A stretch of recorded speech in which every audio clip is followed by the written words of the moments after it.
Thank you, everybody, for coming here tonight. And we will begin. I have a short bit of text that I've written to begin this, and after that, Elena has also prepared text.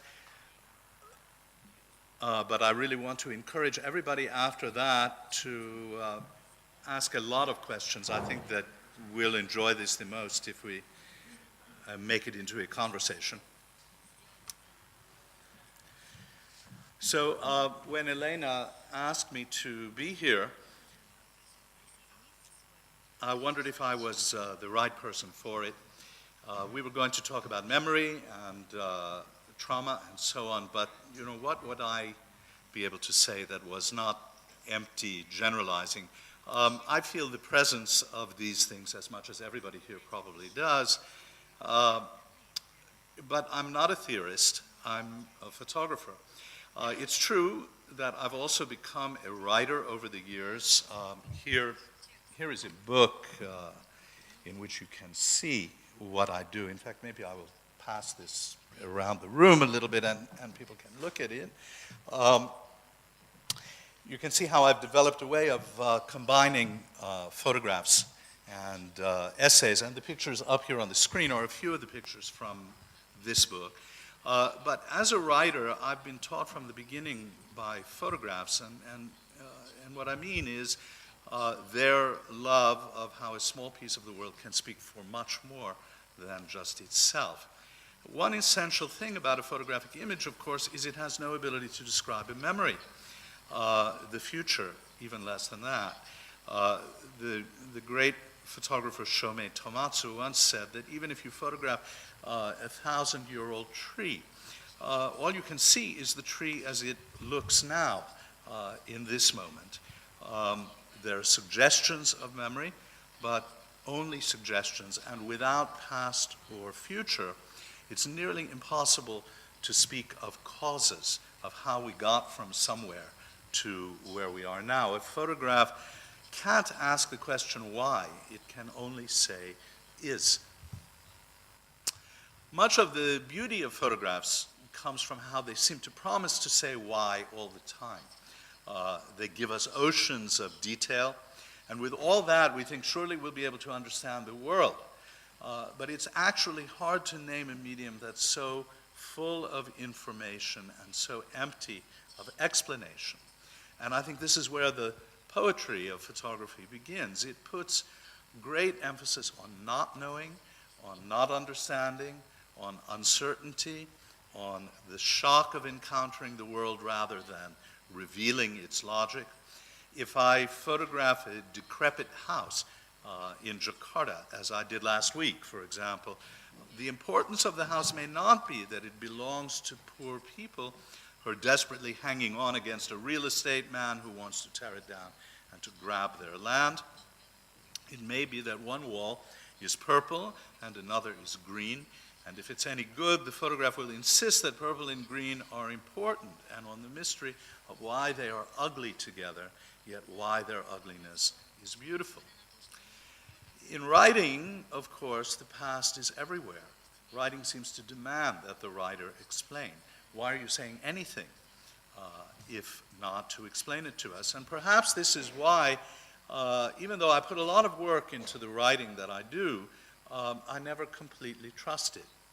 I always feel that with words I can sell almost anything to myself. And I'm always uncomfortable going back to reread things that I wrote in the past. They almost always feel to me too neat, too resolved. But with photographs, I can go back to the good ones with pleasure. There's some residue of our dumb, ignorant encounter with the world that survives in them, and it makes me feel that I can trust them better. It happens, and this is the reason why I was asked here by Elena tonight, it happens that I was present one day in 2001 at a profound historic event whose consequences even 16 years later have not played out. This was the destruction of the World Trade Center in New York. That I was there was an accident. My wife and I had bought an apartment that looks into the Trade Center from 2 blocks away. And we just moved into it a short time before that. And I happened to be in my studio drinking coffee and rereading some writing I'd done the day before when I heard a strange sound outside. And I went out onto the terrace to see an enormous airplane roaring down the west side of Manhattan, straight toward the North Tower, and then it smashed in. But what does it mean to say that I was present? I was close enough to feel devastated by what I saw, to feel the room shake from the explosion, and I had terrible dreams for a long time, and I felt immeasurable grief and anger. But I was also far enough away and well enough protected to be able to go down to the kitchen for more coffee and come back to watch as the towers burned, and to watch things falling out of them, including possibly living people. Anyone who was a block closer than I was had an utterly different experience from mine, and anyone a bit closer than that, even more so, and anyone inside one of the buildings, exponentially so. I don't wish that I was closer than I was, that I'd had a more intimate share of all that pain. But later, I sometimes heard people who had been much farther away than I was speak as if they had been closer than I was. It sometimes seemed as if they thought this made them special. I had one terrible, humiliating argument at San Francisco airport a year later with an official who said he'd been there, like me. When he said this, I felt happy for a second, and I thought he had really had been there, and I felt a sudden connection to him before I realized that, no, he hadn't been in New York at all, but he was one of those people who, full of passion, liked to say things like, "We were all there on September 11th.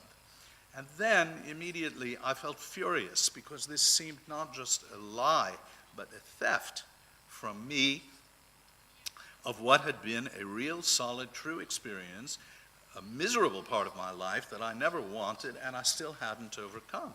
He had turned my memory into something he considered his memory when I was not even ready to say what my memory was yet. One interesting thing about those attacks of the disaster of September 11th is that people who were far away often seemed more angry and frightened than people who had been there. Is this because the people who had been there were in contact with actual facts, while people who had been far away got theirs from the television with its thundering music and its close-ups and its flaming graphics? Television told you what to feel, and it turned life into theater, even as life was still unfolding. My wife said it would take an archaeological dig to find out what really happened on September 11th. But not many people wanted to do much digging. It was too hard. And anyway, whatever they found was not going to make them happy. The paths that led to that horrific event of raw emotion, of politics and superstition, of rapacious actions by powerful people who claimed the right to shape the lives of everyone else, these things are so complex that the best explanations we can reach will be incomplete. It was a sad, terrible, depraved occurrence, still shocking. It brought the people it hurt most directly an amount of suffering that the rest of us should only look upon with the utmost respect and mostly with silence. But this is not the way things went. That terrible event became an opportunity within hours for people who were nowhere near it to wave flags, to march armies into war, to begin wild adventures in business, to grab as much as they could for themselves, to brutalize each other over causes that had been known for decades, even for centuries. Whatever it was that had happened was buried under steaming heaps of sentimental, false emotion. And so together with grief and anger, I soon began to feel a kind of nausea, watching the truth and the search for truth abandoned and even ridiculed in favor of abstract expressions like heroism, evil, patriotism, and so on. Not far from where I live, there is a fire station in which a fire truck is kept. a magnificent object, lovingly cleaned and tended by the firemen who work there. Like most fire engines in America, it was painted a brilliant red, and it was as shiny as a patent leather shoe. Parents took small children to see it, and they would gaze at that red and at the silver instruments on the sides of the truck, and they would feel something like hunger for its beauty. After September 11th, though, it was painted over with gaudy images of the fallen towers, a giant national flag, and the grotesque, enormous head of an angry eagle. Our beautiful machine had been turned into a piece of advertising, repulsive as a billboard, and now it made me feel worse than I did already. Even today, if I notice it in the street, I look away. A few days ago, I ran into this passage that Ernest Hemingway wrote about the First World War. He said, "I was always embarrassed by the words sacred, glorious, and sacrifice, and the expression in vain.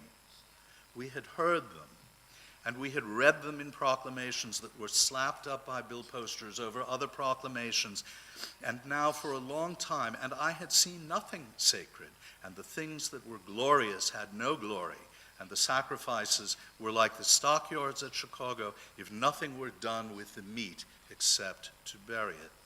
There were many words that you could not stand to hear, and finally, only the names of places had dignity. Certain numbers were the same way, and certain dates, and these with the names of places were all you could say and have them mean anything. As for myself, I felt at one point that working on the photographs here, that each one came from an encounter with reality whose meaning was uncertain, but which seemed solid and irreducible. They were like precious stones one might have found on the ground or in the earth, I thought. It was preposterous to say that those encounters had value like a house or a ship or a plane or a barrel of oil, yet it was impossible to throw them away. There were many things I wanted them to say and that they could not say, but I could not call them untrue, and I found that comforting. When people say, "I remember," I often wonder if it's really remembering that they're speaking of, or if they are singing and swaying together in a pleasant dream that could mean anything at all to any different person, rocking back and forth as if they were praying together in a close, warm room. In my country, we don't have quite the same knowledge of something people in many other countries know: the official control of memory, the presence of powerful people and organizations that tell you what you're allowed to remember, what you're allowed to say about it, and which, when they want to, erase whole sweeps of history. And memory control is only one element of the even larger project of controlling knowledge itself. In my country, we know little about the mechanisms people in other places courageously use and have used to survive that kind of punishment, which we have been tasting a little only in very recent times. I don't consider myself an especially courageous person, and all I can say is that I find that kind of punishment terrifying. If I could, I would plead for us to remember how difficult remembering is, how much it involves looking at things that are full of gaps, things we can remember only in part, whose meanings we never really understood at all, things that, as the author Michael Herr said, got stuck in your eyes when you saw them and never went into your head.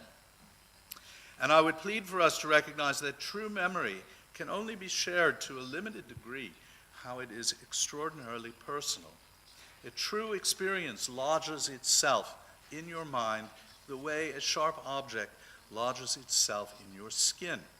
And in reaction to it, your mind and your spirit form new tissue around it. What should I call this? Mental scar tissue. In any case, this tissue will never be the same for any two people, even if they both stood in front of the same burning building at the same time. You can choose to know the shape and the texture of it within yourself, or you can choose to ignore it, yet it's one of the things that most fundamentally makes you, you. Where memory offers to make us feel that we're less alone and vulnerable than we really are, I wonder if it's not really memory at all, but faith, soothing and delicious, perhaps, but empty, in that it does not help you to be a conscious human being, that is, a human being who lives and does not merely exist.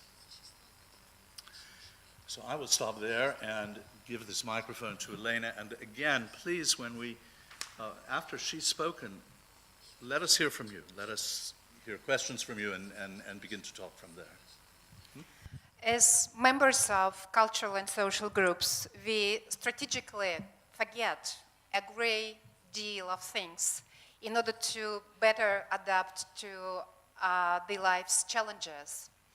As globalized individuals, we come across different kinds of memory and forgetting.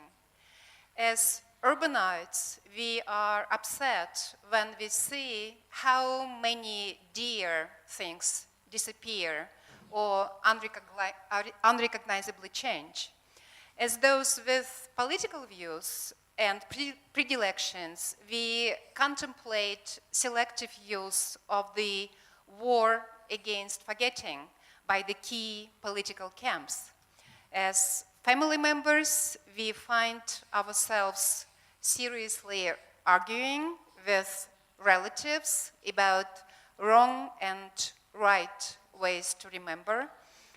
As a result, nobody knows what is the correct ratio or proportion of memory and forgetting in life of a subject or and collective. The theme of memory and its value for individual and collective life needs to be periodically reconsidered. This dialogue is the occasion for this reconsideration. When Leo, in his short essay specifically written for this event, says how angry he was at San Francisco airport official a year after September 11, the official, to repeat, said that he had been there, like Leo. And Leo said he had made my memory into something he considered his memory when I was not even ready yet to say what my memory was. I want to add to this episode my recollection, perhaps to further complicate things. Similarly to San Francisco airport official, I had not been in New York when this happened. Yet, apart from New York, several more cities were directly but differently affected. Boston was one of them. I want to say that when September 11 happened, I was in Boston visiting friends. As you probably remember, Boston Airport, Logan, was the place where the American Airlines Flight 11 was hijacked by 5 Al-Qaeda members, and after a short while crashed into the north face of the North Tower of the World Trade Center.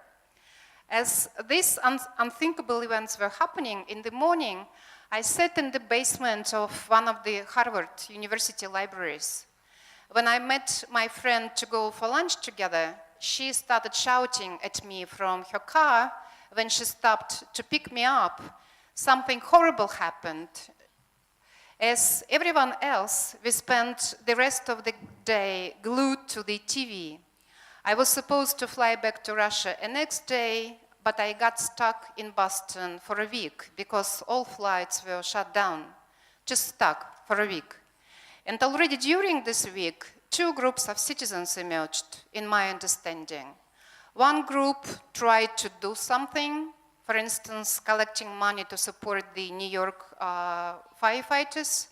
The other, the larger one, went on to watch TV, read the press, and talk among themselves. Upon returning to Russia, in my classes, I spoke with students about this event, and in a month or so, they were discussing something else. The world was discussing something else, and the Americans were discussing something else. One reason is that people can't dwell on horrible things for too long. Another reason has to do with what I call the multiple traumas. I wrote about this in the afterword for the book that Olga did mention at the beginning called Travma Points, that we, a while ago, put together with the Russian-American scholar, now a professor at Princeton University, Sergei Ushakin. I've tried in this essay to make sense of the specifically modern phenomena, namely that the traumas, which are many, find themselves in the odd competition for people's attention. To give just one example, since September 11, the humanity struggled with dozens of hurricanes and earthquakes, monsoons and mudslides. Many groups, as a result, compete for recognition of suffering, and new traumas pile up above the well-known ones. They all are horrible. The victims of all of them deserve respect. Yet one can only absorb so much and feel genuinely compassionate about just so many events. Speaking of September 11, if you ask me what does matter most to me in connection to this event, I would say these are personal things. A dear and beloved friend at whose place I stayed when this catastrophe happened recently passed away, and a friend who shouted at me that morning, "How can you quietly read in your damn Harvard when we are on the verge of the war?" That was one of the phrases she basically said. She's now struggling with an early onset of Alzheimer. Now she is totally oblivious to that particular day and to many others. Memory, importantly, is tied to what it is to be a person, a critical medium through which identities are constituted. Fortunately, her husband is a very caring person who will stay with her till her very end, yet nobody knows how hellish her departure will be. The connection between memory, oblivion, and care seems important. I'm not the first to connect memory and care. The Israeli philosopher Avishai Margalit differentiates between thick, personal, and thin relations with strangers, and makes a claim which I find particularly important in the context of memory wars and selective use of memory by the key political camps. Avishai Margalit claims that we rely on memory to give meaning and substance to the thick ethical relationships of family and friendship. This is the vital part of our memory. The official management of the past and present is increasing, and there are numerous attempts to prescribe the official versions of the country history. Yet I find it very telling that people rather discuss the book that just appeared, written by Maria Stepanova, her book, which is roughly translated, which title is In Memory of Memory. The book is about the poet's family history that raises the question about the very possibility of keeping memory alive. She says, "Once I asked my mother, what is she most afraid of? She answered, violence against my personality." And Stepanova confesses that this is her greatest fear too. And I confess that this is my greatest fear. And I bet many people in this room would agree. When it comes to thin relationships, the ones to strangers, we all are prompted to remember specific things as citizens, yet this organized remembering first happens at the expense of things which are deemed less important. Second, memory, when it is employed for political purposes, can seem more crippling than liberating, a force more for revenge than for reconciliation. Thin relations with strangers are important too. We are, after all, human beings, and when radical evil attacks our shared humanity, we should do something. We should feel compassionate to the victims. According to Avishai Margalit, the ideal answer to Hitler's question, who today remembers the Armenians, is we all do. Yet you can't do much with the selectivity of this ethics of memory. While white people identify with the whites, black people care for their brothers, and so it goes. I know a woman in Vienna who stopped going to Spain for vacation because of 30,000 people who got drowned in the Mediterranean on their way from the Middle East to better life. Yet the Mediterranean beaches are full of happy vacationers. And I, for one, am glad about it, because if everyone decided to show their compassion with the Middle East crisis this way, the economic crisis in Greece and Spain would become even deeper. I argue that it is the economic crisis that has its impact on people's memory work. Many struggle financially, and this affects their scale of compassion. Based on the interviews that I conducted with people about the ways in which they cope with the ongoing crisis, they mostly care about their families, and justifiably so. Things they recall are the Soviet life in some cases, the times when euro and dollar did cost twice less and one could travel more freely and fly further. Since the announced theme of our dialogue is mobile memory, I would like also to say a couple of words about the links between mobility, mobile devices in particular, and memory. And this is also to support my argument about the competition among memories, the competing and ubiquitous memories.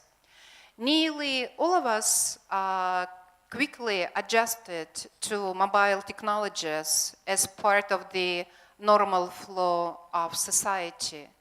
We do many things using our smartphones and tablets. This includes posting content onto a mediated platform. Many people I know give the titles to their Facebook posts like "From the Diary" or "For Memory", из дневника, для памяти. So memorizing becomes one of the purposes of posting. You make public the information that has a personal significance. Endless pictures of places one visits or meals one has are posted for sake of vanity or as part of keeping an online scrapbook. New media channels create a more busy collective memory because the artifacts of the events are placed in a shared space. Their goal is to make particular statements about individual experience, as the certain dialectic between mobile communication and the real world is becoming more fluid. The ability to reflect on everyday experiences becomes a kind of coping with the speed of life. What reminds me of how busy I am is the list of the links to the publication that the other people posted and I saved with a naive intention to read later, which seldom happens, honestly. The mobile device, usually a phone, is a person's life. Remember how many times we heard from others, all my life is in it, meaning a smartphone. This is the most popular way of documenting new experiences and keeping some of the old experiences. As people are exposed to new stimuli and streams of information, they are actively documenting their experiences. Mobile devices work as the practical, everyday, perhaps mundane extension of memory, reliable and loyal, perhaps most loyal when it comes to all your memory work. The accessibility and ubiquity of the content that can be stored on these devices, I claim, did change the way that memories are captured and made the task of those who want to make people to remember as part of the specific collectives, including the nation, particularly difficult. Imagine yourself a politician, an aspiring politician who came to this room to say that we are the part of the greatest nation, our past is the most glorious past one can imagine. And the chances that after 3 minutes of this speech, all people present are on their smartphones are, I think, pretty high.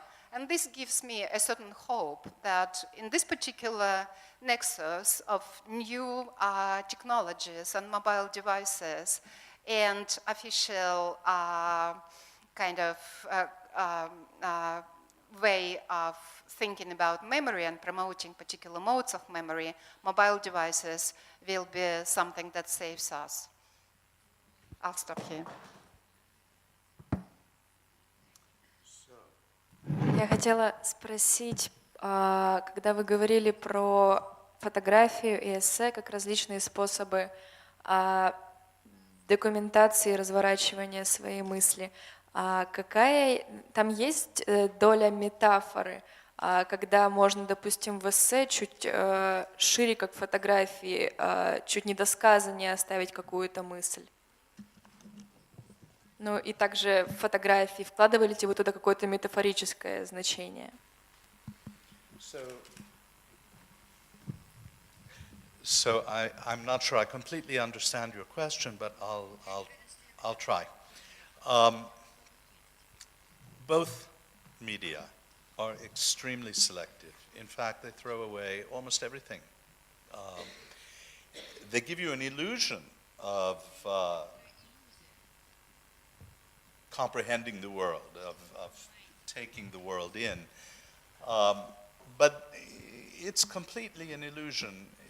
You know, we have a little bit, and in that sense they're symbolic, because what we're really asking, you know, you ask this picture to make us feel things much larger than just a certain moment in time, a certain place on the beach. In that sense, it's a symbol. It's not a direct metaphor.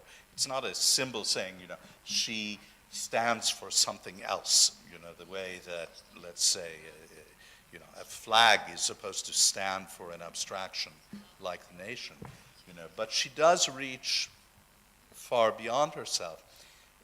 Why do we do this? I think in a way we don't have any choice. You know, experience is too large. It's an ocean that's, you know, that's overwhelming us all the time. There's no way to grasp it all. There's no way to remember it all. So you take pieces of it. And the pieces themselves, you try to give some sort of a logic. If you're very sophisticated, if you're some kind of a, you know, a serious artist or literary writer or a poet, you try to make it represent feeling, and you try to make it represent understanding in a sophisticated and a deeply felt way. But I think, you know, we can't speak truthfully unless we begin by saying that almost everything we're going to say is in some way a falsehood, a falsification of life.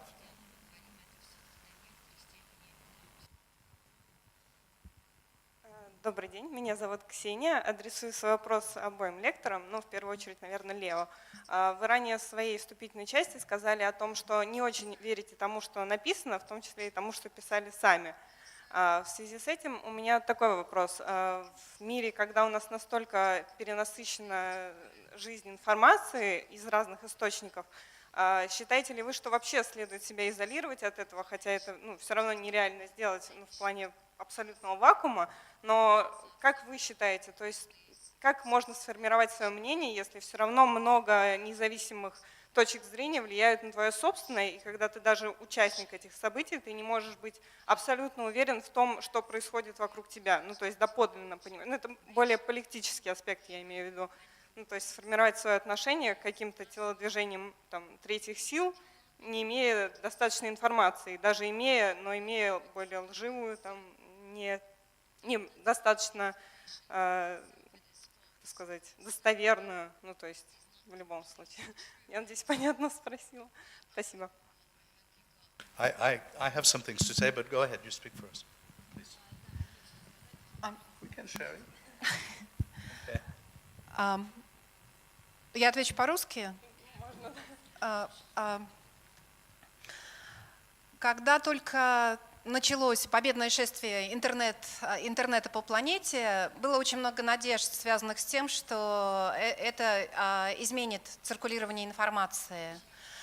И сейчас, мне кажется, ну, судя, вот, по крайней мере, по академической литературе, мы переживаем пору очень серьезного разочарования в технологическом детерминизме и в надеждах, связанных с тем, что с помощью интернета образуется глобальная публичная сфера, и что интернет с той доступностью самых разных источников информации, которые она обеспечивает, каждого из нас сделает таким независимым и упорным сопоставителем самых разных точек зрения. Но что обнаруживается вместо этого, и это очень хорошо показала американская исследовательница Джоди Диен, у нее есть такая концепция коммуникативного капитализма. Она показывает, что экономические интересы корпораций, экономические интересы как бы социальных платформ, они приводят к тому, что каждый из нас, даже если интенции наши хороши, и мы хотим действительно сопоставлять информацию, поступающую из разных источников, каждый из нас в конце концов оказывается в таком удобном коконе, образованным, в общем, мы более-менее представляем себе, как это делается, на основании наших лайков, на основании наших кликов и прочих хорошо известных вещей. И, соответственно, как вот выбраться из этого кокона, как занятому, хронически занятому человеку, занятость которого ненадежна, и он совмещает, как правило, несколько работ и лавирует, пытаясь и заработать достаточно, и оставить время на развлечения, как вот занятому современному индивиду проложить свой путь в этом море информации, мне кажется, непонятно, но я разделяю скепсис людей вроде Диен и многих других авторов, кто анализирует не всегда как бы полезные воздействия социальных сетей и интернета в целом на людей. Я разделяю этот скепсис, и этот скепсис, мне кажется, должен побудить нас устраивать время от времени вот то, что называется digital detox, то есть вообще как бы уходить из сетей, вообще отрубать, так сказать, связь с внешним миром, самую главную сегодня и самую типичную, чтобы вот в тишине самосозерцания, в тишине чтения толстых книг возвращаться к пониманию каких-то базисных вещей и уже с ними что-то делать. Можно я перебью? Ну, дополню тогда, больше расширю вопрос. Не говорит ли это больше о качестве человека в настоящем мире? Ну, и вообще всегда за всю историю человечества. То есть я имею в виду, ну, грубо утрируя, приведя там метафору, огонь может быть как во благо, так и во вред. И интернет то же самое, все зависит от того, кто его использует и кто какую информацию вбрасывает. То есть, грубо говоря, мы имеем то, что воспитали и вырастили в нынешнее время. Но я имею в виду, что люди всегда действуют в своих личных интересах. Иногда эти интересы, там, человек соотносит себя с какой-то группой людей, или там, с корпорацией, или там, со страной, и в связи с этим он информацию, может быть, даже неосознанно искривляет, искажает. То есть, ну, я говорю о том, что да, ты можешь уйти от соцсетей, там изолировать себя, но твои механизмы восприятия, то, как ты информацию фильтруешь, то, как ты с ней работаешь, то, как ты воспринимаешь правду, ложь, как взаимодействуешь, все это влияет на то, как ты в любом случае прочитаешь книжку, один увидит одно, другой другое. Вот. Это я говорю о том, что, возможно, имеет смысл тогда более умных людей растить, у которых механизмы восприятия. Я просто хотела сказать, что в своей предыдущей реплике я попыталась противопоставить вот как бы радость и важность медленного чтения, неспешного, какое для каждого из нас становится роскошью на фоне вот этой хронической занятости. И неизбежность вот того, что я называю как бы быстрого сканирования информации, когда у тебя есть вот только 15 минут для того, чтобы там, положим, приготовиться к лекции или понять, о чем написал этот человек, и в итоге ты ловишь себя на том, что ты скорее сканируешь, вот бесконечно как бы проглядывая, ты даже лонгриды скорее проглядываешь, нежели толком читаешь. И, соответственно, мне кажется, здесь дело не в том, как вы предлагаете культивировать больше умных людей, а в том, чтобы в себе, в своей жизни находить и выделять вот такие зоны, такие как бы точки, такие периоды, такие, я не знаю, дни или часы, когда ты просто с помощью хорошей литературы, с помощью медленного чтения возвращаешься к тому, каким бы ты мог быть, если бы жизнь повернулась иначе.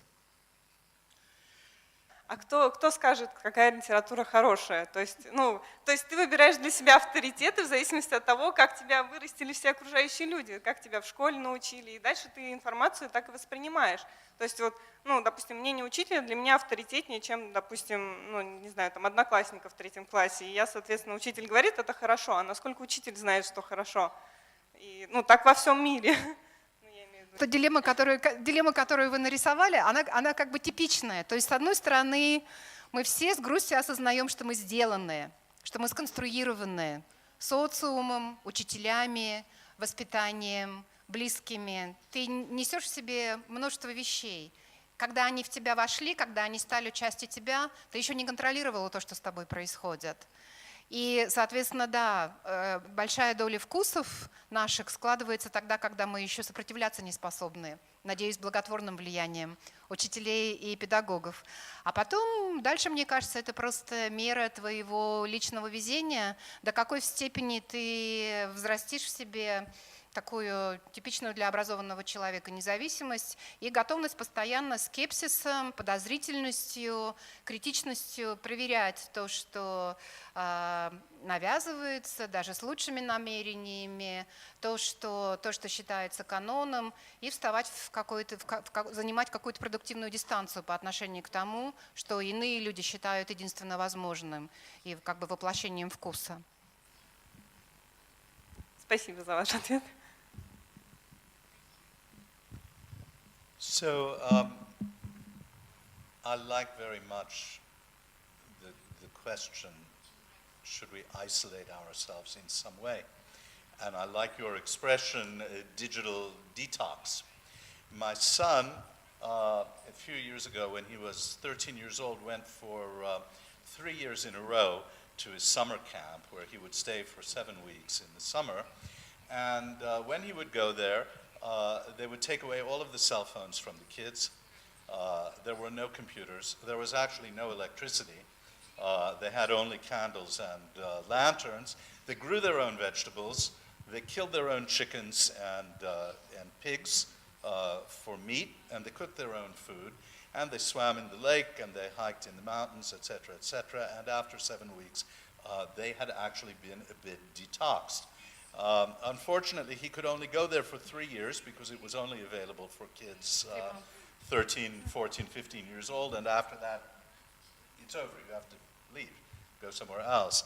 I wish he could go there every year of his life and do it, and I wish that I could as well. You don't have that opportunity mostly, and so it's true that you have to find some zone, as you put it, in which you can purify your experience. You know, we have this flood of information. You know, I would say there's a difference between information and meaning. You know, that's maybe analogous to the difference between noise and music. You know, the fact that you have a ton of noise, you can have 10 times as much noise or 100 times as much noise, doesn't turn it into music. It's still just noise. The quantity of it is, has no necessary value. So look, I maybe am the oldest person in this room. I'm not that old, but I'm getting older, and I worry a lot, are the values that I don't even imagine myself to be old, but I worry that the values that I was raised with, that, my parents worked so hard to teach me and that I worked so hard to learn, are they disappearing from the planet? It's possible they are. I can't convince myself that they're not. What does it mean? What am I talking about? So, you look at this photograph. I have the freedom, somehow, through accidents of my personal life, to be able to spend an awful lot of time staring at a photograph like this and meditating on this beautiful shape that the small girl on the right makes, and how it has almost the quality of the flame of a candle rising, or the smoke rising from the flame of a candle. And I can spend a lot of time, and I have spent a lot of time with this particular picture, studying that and the difference between the shape that this rising black figure makes and then this girl here, the central girl, with her brilliant white, white dress. What is the meaning of the difference of those shapes? It's impossible to articulate. It's like talking about an abstract painting, and yet I believe, as I said, it's like finding a precious stone. You look at it and you turn it in your hand again and again and again, and the light reflects from it, and each time the light strikes a different facet of it, it seems to bring a different emotion up in you. It seems to bring a different meaning up in you. And I think that the cultivation of your sense, the individual sense in each person of how this shape is meaningful and this relationship between shapes is meaningful, or if we're speaking in words, this arrangement of words in a sentence. Why we found, Elena and I, years ago on a piece of graffiti on a column in Ekaterinburg, where she lives. And it said, it was a girl who wrote it in purple handwriting. And she said, I am a Krasavitsa Nezhnekomka from public school number 20, right? And as I was translating this, putting this into an essay that I'm working on, I struggled and struggled and struggled with how do we translate the word Nezhnekomka? And even after I decided, okay, what I like best in English is undiscovered, okay? Then do we say an undiscovered beauty? Or even better, do we say a beauty undiscovered, right? I'm a beauty undiscovered from public school number 20. And suddenly it becomes pure poetry, what this girl wrote. I'm a beauty undiscovered from public school number 20. If you give yourself the personal space in your life to consider such crazy things as these two shapes, or do I prefer undiscovered beauty, or do I prefer beauty undiscovered? To the degree that you give yourself the space to do this, you will declare independence from this world of noise, this world in which everybody wants your attention as surely as they want your money. The world is trying to grab money from every one of us all the time. Buy me, buy me, buy me, buy me, spend, spend, spend, spend, And no less surely do they want your attention. To me, you must find some way, we must each individually find some way to become victorious over that. Otherwise, we really are just not living but existing. I have this terrible recurring image of being led around like a cow with a ring in the nose, which to me is terrible, terrible, terrible, and terrifying. I don't know if I answered your question, but yes, I do believe in the necessity of finding a way to isolate yourself, which doesn't mean, by the way, to isolate yourself from other people or become asocial or go become a hermit or live in the woods or the mountains or hide out or run away. I don't mean any of that, but I mean to find some way to purify your sense of what's real, what's beautiful, what's true, until you cannot be so easily shaken.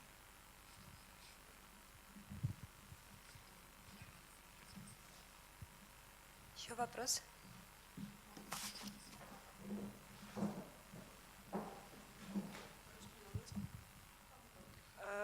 У меня такой, добрый день, меня зовут Наталья, у меня такой вопрос. Скажите, пожалуйста, с учетом современного развития технологий, то есть вот то, что Елена Германовна говорила, что мы сейчас публикуем какие-то вещи свои личные в социальных сетях, мы их публикуем, но они остаются нашими личными. Как вы считаете, стала ли больше дистанция между нашей частной памятью и теми вещами, которые относятся к коллективной памяти? Вот тот же самый ситуация с 11 сентября в Нью-Йорке.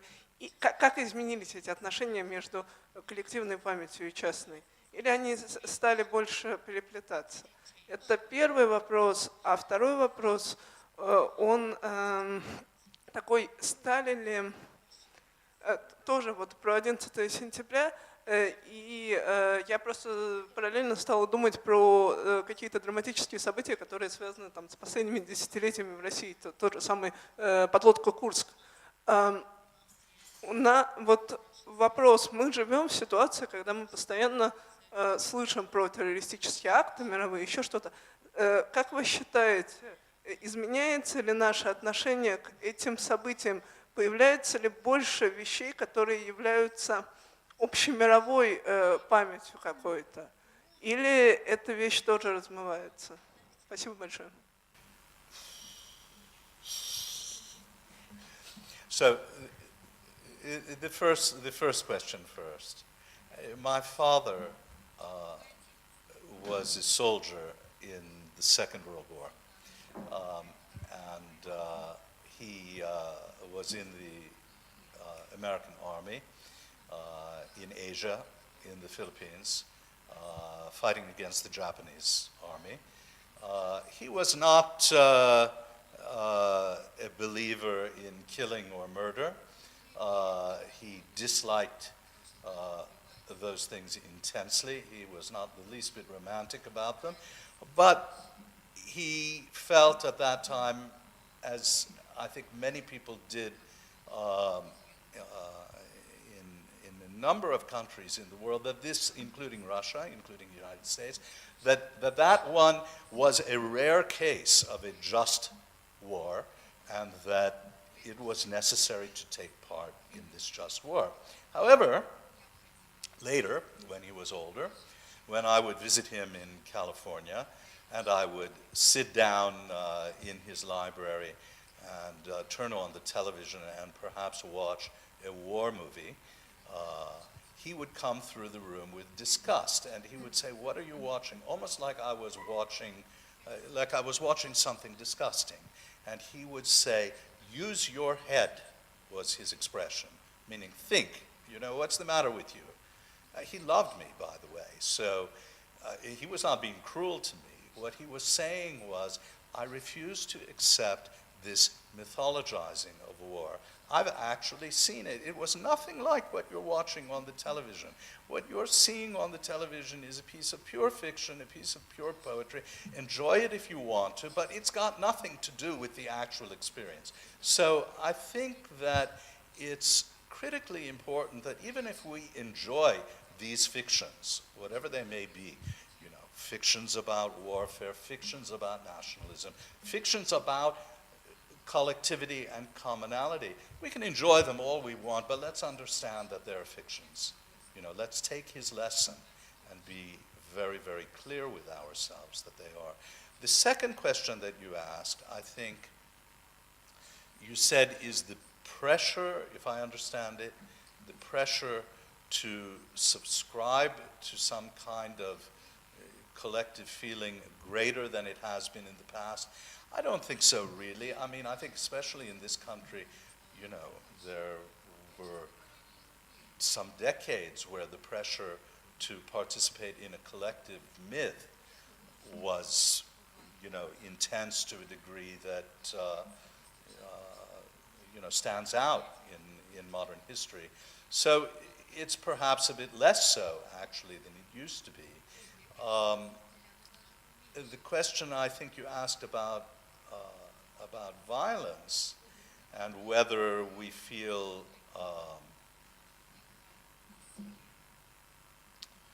how did you say it? Do we feel that there is a kind of common global memory, a global awareness of terrorism and possibility of terrorist attacks? So, is there anything? You know, to me, the paradox of the contemporary world is that there are moments when an airplane would fly into the World Trade Center and hideous, almost unimaginable, incredible, unbelievable things will happen, that people, because they're afraid of being burned alive, will jump out of the building to their own deaths, and you'll see them falling wildly out of the building. These are incredible things. But the reality is that most of us live in a world in which we're very much protected from that. And even a short distance away, you're quite protected. I'm not kidding when I said I could go downstairs and get more coffee and come back upstairs and stand on the terrace drinking coffee and looking at this terrible thing in front of me. So I think that we live on two levels all the time. And one is this level of a world of promise and a great deal of beauty and a great deal of comfort, right? And the other is a level of intense anxiety, intense worry, intense concern that any of these really terrible things could occur, violent things or things in our political existence or in our lives as members of society, but in fact, most of the time they don't touch us. So we live in a kind of split condition, and that really is the condition of this time, this split personality, split consciousness that we have. Я бы хотела немного по-другому ответить на ваш вопрос. У нас тут разделение труда. Художественный человек как бы от лица искусства и человек от лица науки. И я прежде всего хотела бы подчеркнуть, что вот развлечения, которые вы упомянули, частная память, публичная память, коллективная память, индивидуальная память, это все результат отчаянных попыток ученых как-то разобраться вот с этой бездной памяти. И результатом этих отчаянных попыток является то, что если вот войти в Google Books и посмотреть, сколько только монографий, книг вышло, посвященных памяти за последние десятилетия, то увидишь, что счет идет на тысячи. То есть это, вот по-моему, за последние десятилетия 1000 монографий, представьте только, издано. То есть это, как справедливо коллеги говорят, индустрия, исследовательская, издательская, академическая. И, соответственно, каждому автору нужно что-то сказать, нужно найти какую-то свою нишу. И результатом этого является то, что вот это вот hair-splitting, попытки вот еще и вот так вот противопоставить друг другу публичное и приватное, коллективное, индивидуальное и так далее, они множатся, мне кажется, не совсем прибавляя смысла. Но, с другой стороны, они каждого из нас, кто рискует о памяти говорить публично, как мы сейчас, ставят в довольно уязвимую позицию, потому что, ну, ты, во-первых, не можешь это все прочитать, это просто невозможно, а во-вторых, ты все равно говоришь вот от своего собственного лица и от того небольшого сектора вот этой литературы, который ты дал себе труд более-менее проработать. И, соответственно, я бы здесь скорее говорила о том, что есть авторы, которым я доверяю, вот в их разборе этой литературы сложной, концептуально насыщенной, и есть авторы, которым я не доверяю. И, соответственно, вот авторы, которым я доверяю, они, например, резонно пишут. Я здесь имею в виду, в частности, очень хорошую такую польско-английскую социолога Барбару Миштра, которая написала, в частности, on Sacralization of Memory. И она очень здорово показывает, опираясь в свою очередь на целый сон хороших теоретиков и философов, что произошло в последние, может быть, 10-20 лет. Память в каком-то смысле заменила душу. И вот разговоры о памяти, отсылки к памяти – это способ для индивида продемонстрировать какой-то свой духовный поиск, какую-то вот настроенность на поиск высшего начала. То есть как бы получается, что поскольку настоящее так противоречиво, а про будущее никто не может толком сказать, что оно и наступит ли оно когда-то, то, какое мы его ждем, то вот инвестиции людей, эмоциональные, психологические и даже интеллектуальные, именно в прошлое, они очень сильны. И, соответственно, желание манипулировать людьми на этой почве, использовать, как некоторые пишут, прошлое как ресурс, они тоже очень сильны. И мне кажется, тут вот я уже возвращаюсь к заданному вами вопросу, мне кажется, что вот на эти многочисленные попытки манипулировать памятью и как бы продать гражданам наиболее способствующие легитимации правящего режима версии прошлого, на это люди отвечают тем, что как бы находят вот какие-то как бы участки памяти, к которым они не хотят, чтобы никто прикасался. И вот мне кажется, книга Степановой, о которой я упомянула, она очень, очень симптоматична. То есть она поражает прежде всего глубиной проработки большого массива философской и художественной литературы современной, но это в то же время очень такая личная работа человека, который задался целью, опираясь на весь интеллектуальный арсенал современности, ну, тоже похоже вот на тех авторов, которым она доверяет, выстроить и что-то сказать по поводу истории своей семьи, и еще и задаться вопросом, до какой степени вообще возможно продуктивно помнить. Но в то же время, как трезвые люди, мы не можем не понимать, что вот как вы сами в своем вопросе намекнули, граница между публичной и приватной памятью, она целенаправленно стирается самыми разными лагерями и самыми разными, ну скажем так, агентами, институтами современного общества. Личная память тоже, кстати, очень успешно продается. Вспомните о все этих, об индустрии мемуарной литературы, о ток-шоу. Подумайте о том, что ни один политик сегодня не сделает карьеры, если удачным и искусным образом сфабрикованная версия его личного прошлого, его семейной истории не будет как бы преподнесена гражданам и так далее.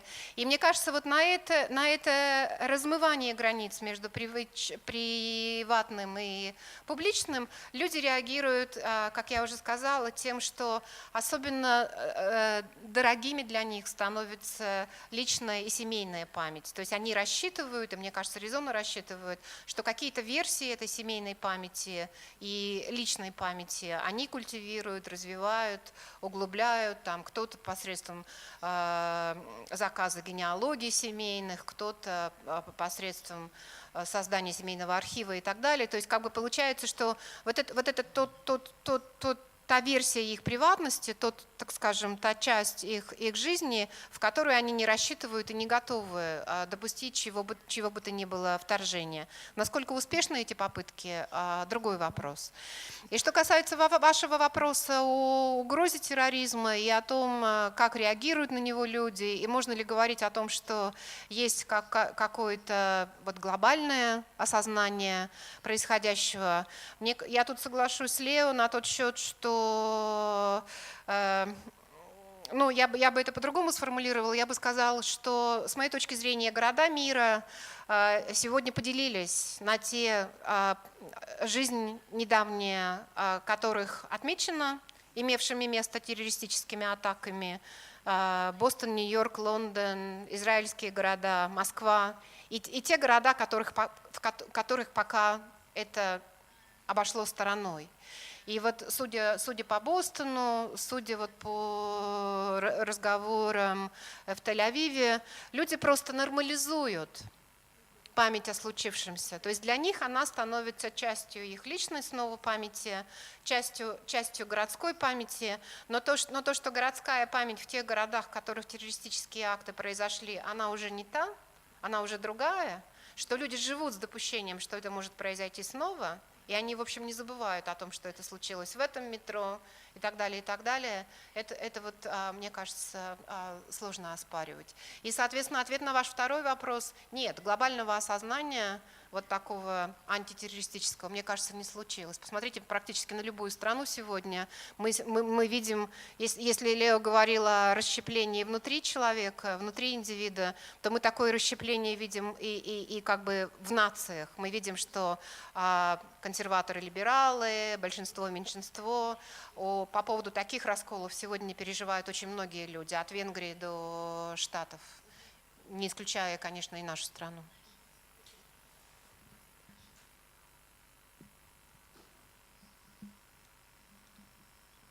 Еще вопросы?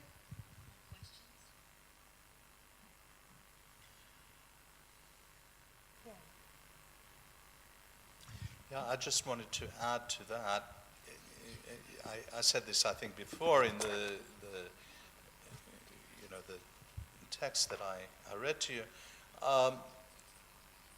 It was very curious to me in the United States how people who were not present and who were far away from the events of September 11th often felt greater anger and fear than did the people who were right there. And I think I try to understand why this is.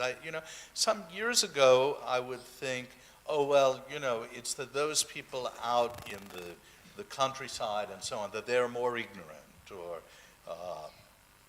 they're more prejudiced or they're more nationalistic or whatever. But I wonder if it's actually that. That maybe is part of it. But I think one of the things about actually being there, is that you have a very acute, almost physical, bodily sense of distance. You know that, the danger is, it's almost an animal sense of the danger is there, not here. And not here, it's there. And if it's there, I know that I can run away before it's going to get to me. But if you're getting your information from a television, you're a victim of something called the close-up. And the close-up says that it's all around you, it's right around you, you can't escape it, it's on top of you now. And in fact, it is frightening. And if they then add, if the television people then add powerful music, and then add dramatic cutting, and they then add big slogans, and then they add thundering, booming drums, and so on. Actually, it gets pretty frightening. It's like watching a horror movie. And so the people who were farther away and just got the horror movie had quite a different experience from the ones who were right there, and they said, yeah, I see this thing happening, but it's over there, it's not right here. That to me was a very interesting phenomenon.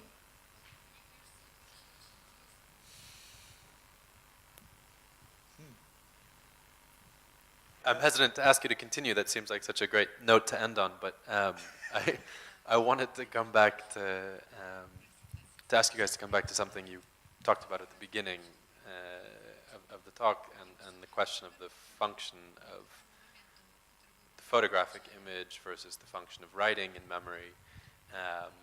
And it struck me that the idea you mentioned, Tomas's idea about the tree, the metaphor of the tree, and the idea that when you photograph a tree, you're photographing the tree as it is today and not its 1,000-year history. And it seems that one of the things that's happened recently is that, if you will, when we look at a photo of a tree today, we doubt not only that we can see the history of the tree, but that we're even seeing a tree itself, which is to say that the doubt in reality as such has become a defining feature. The ability to represent reality, to capture reality, to have a shared image of reality in front of us has become a defining feature of today's world. And so the question I have is, I'll put it in two parts for each of you, but for you, Leo, how,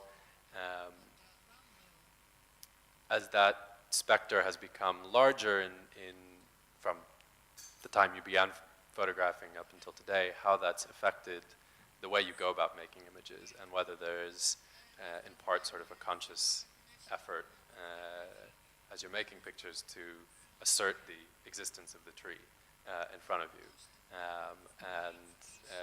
For you, Elena, to what extent is that cheapening of reality, or the specter of doubt about reality, driving the process of the sacralization of the past that you're talking about? To what extent is our sort of doubt in shared reality driving us to search for some sort of truth in the past? You know, I came into photography at a moment, and remember, I'm only one piece. I represent, if I represent anything, I don't know if I do, but at any rate, my feet are planted in one very narrow patch of photography, which is a certain idea of how you practice it as a fine art. So I'm not a journalist, you know, I'm certainly not, you know, an advertising photographer or fashion photographer or any of that stuff.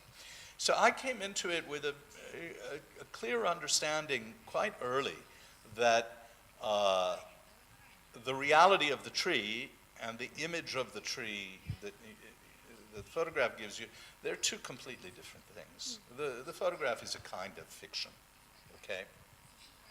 So I gave up before I started on trying to describe the truth of the tree, whatever that is. Let alone the truth of the past of the tree, which is totally inaccessible as in a photograph, as Tomatsu said.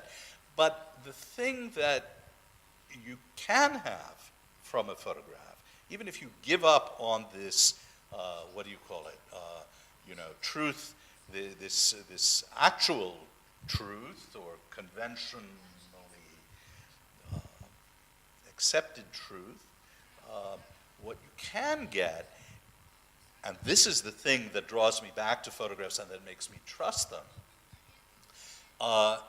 is the truth of random occurrence, okay? What do I mean? So again, we look at this girl here on the right, or the shape that the group of people make over here, and it's not something you could have invented. You couldn't have scripted it. It's a configuration of things that happened in a certain moment that was beyond your control, and that seems somehow to be highly expressive, and that has in it, large quantities of chance. And that seems to me to be where the truth lies. Not the truth of who she is, but the truth of the crazy shape that she makes, and how that feels to us like something we've known and recognized before, that we recognize as something we've known before. I don't have a problem with the fictionality of it.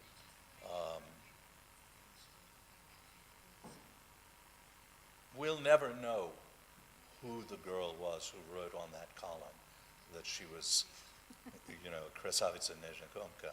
But the expression tells us so much. We don't even need to know who she was. The expression is a phenomenon, a precious stone all by itself. В дополнение к тому, что я уже сказала, вот о тех невероятных инвестициях, которые люди делают в прошлое, чтобы справиться с нарастающим чувством неопределенности, я бы вот что еще подчеркнула. Вот если посмотреть еще одну группу книг, с которыми я недавно познакомилась, посвященных кризису экономическому, продолжающемуся, то вот опять-таки те авторы, которым я доверяю, это Дэвид Харви, это несколько антропологов американских, они обращают наше внимание на то, что настоящее проблематично, а какое будущее нас ждет, вообще непонятно. Как они выражаются, нет телеологии, которая нас убеждала. То есть для того, чтобы спасти планету, высокопарно выражаясь, нужно прекратить тот вариант роста экономического, который реализуется повсеместно. А как ты прекратишь этот вариант роста, если капитализм возможен только за счет роста? И капитализм возможен только за счет постоянной экспансии. Ну, простите, что я немного сменила язык нашего разговора, но мне он нужен для дальнейшего. И я вот как бы еще сама свыкаюсь с тем, что получается, если внимательно эти книги читать, но получается, что у нас нет какой-то устраивающей большинство моделей будущего. А если еще более радикально рассуждать, у нас вообще никакой модели будущего нет. А если еще более радикально рассуждать, у нас даже нет, как философы выражаются, нормативных, убедительных идей о том, что в принципе могло бы составить альтернативу тому, что есть. Как вот выразился один из моих респондентов, с которым я долго разговаривала по поводу кризиса, я вот целый цикл интервью провела, посвященных российскому кризису. Он сказал очень здорово и так эмоционально: а что, если вот это все навсегда? Имея в виду отнюдь не только российскую действительность. И мне кажется, с учетом всего этого, с учетом вот как бы полного, я не знаю, блока, который возникает в сознании даже мыслящих людей, когда мы думаем о будущем и думаем о альтернативах убедительных, тогда с учетом этого становится еще понятнее, почему так упорно вектор размышления и правительств, и политиков, и кого угодно, и нас, грешных, он смещается в сторону прошлого. Но я думаю, вы согласитесь со мной, что надежда найти какой-то вот якорь, какую-то твердую почву в том, что уже прошло, это призрачная надежда. Потому что даже как вот мы с вами здесь все вместе говорили, мы занимаемся тем, что конструируем, да, те версии прошлого, которые нас устраивают, которые нам годятся.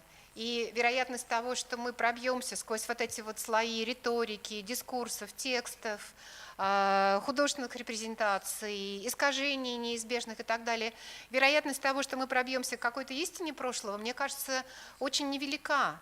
И, следовательно, мы вместе культивируем иллюзию, продуктивную, возможно, иллюзию, что если мы вот хотя бы поймем, откуда мы, кто мы, откуда мы идем, вспоминая знаменитый вопрос Гогена, если мы вот точнее поймем, откуда мы, тогда нам будет яснее, что дальше. И, соответственно, мне кажется, что вот удел человеческий, которому посвящена эта замечательная выставка, и которая, собственно, собрала нас вместе, мне кажется, удел человеческий, его часть сегодня, как мы ее понимаем, заключается в том, что мы на каждом шаге своей жизни вынуждены осознавать, с каким большим количеством ограничений сопряжено наше существование. Они заданы, мы в них вынуждены каким-то образом находиться и лавировать. Куда ты не оглянешься, какие-то возможности для тебя уже закрыты. И мне кажется, что вот те проекции, которые мы все вместе делаем на прошлое, вот те, повторю, инвестиции, вложения эмоциональные, которые мы в прошлое делаем, это все отчасти связано с тем, что настоящее смутно, а будущее с учетом настоящего еще никто не придумал и не доказал, каким оно может быть. Но насколько продуктивен вот этот вектор общей людской работы, людского воображения и людской мысли, для меня это очень открытый вопрос. И мне кажется, что чем активнее ты все-таки цепляешься за настоящее, чем больше ты вглядываешься в него, чем более критически ты рефлектируешь, и чем активнее ты пытаешься осмыслить именно то, что разворачивается перед твоими глазами, тем больше будет толку и для твоей личной жизни, и, может быть, для того, что осталось от жизни публичной и общей.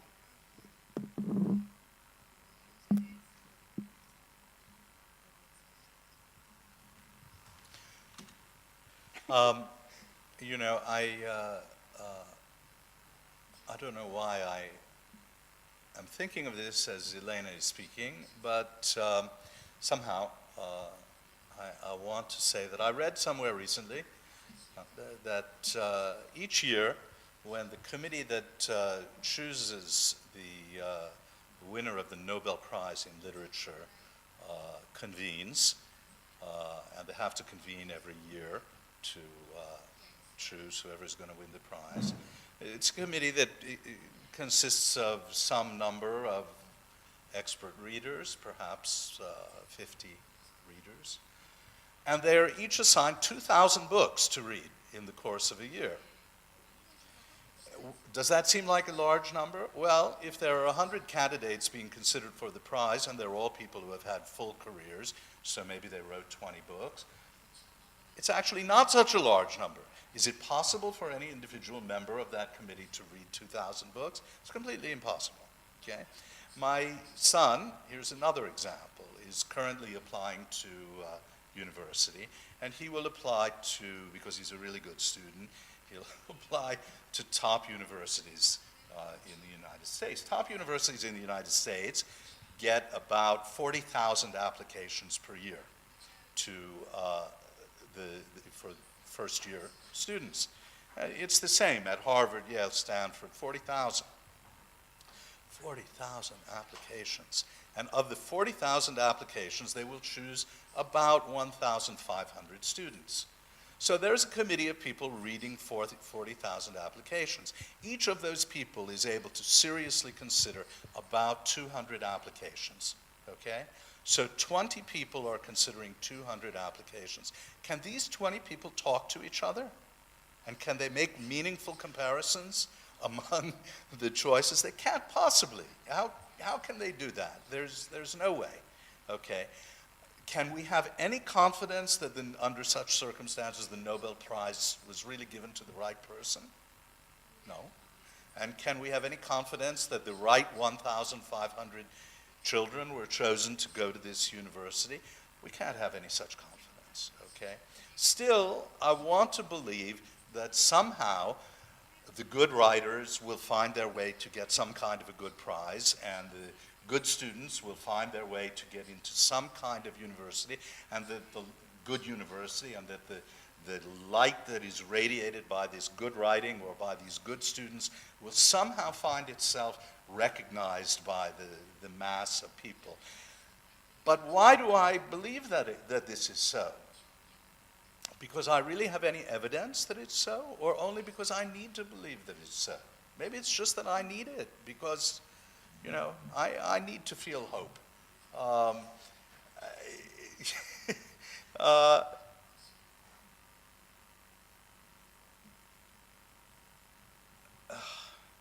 I'd like to bring that to some kind of a conclusion, but I can't find the conclusion. I truly can't. I don't know any other way to live except by clinging to hope. But I can't provide the least bit of proof that this hope is justified. I can just point to the individual picture, the individual line of writing, the individual person I've met, the individual public gesture that was made by a person of virtue, and say, I hope that this exists a million times. Most of them, I'll never even know them. Does that seem plausible to you?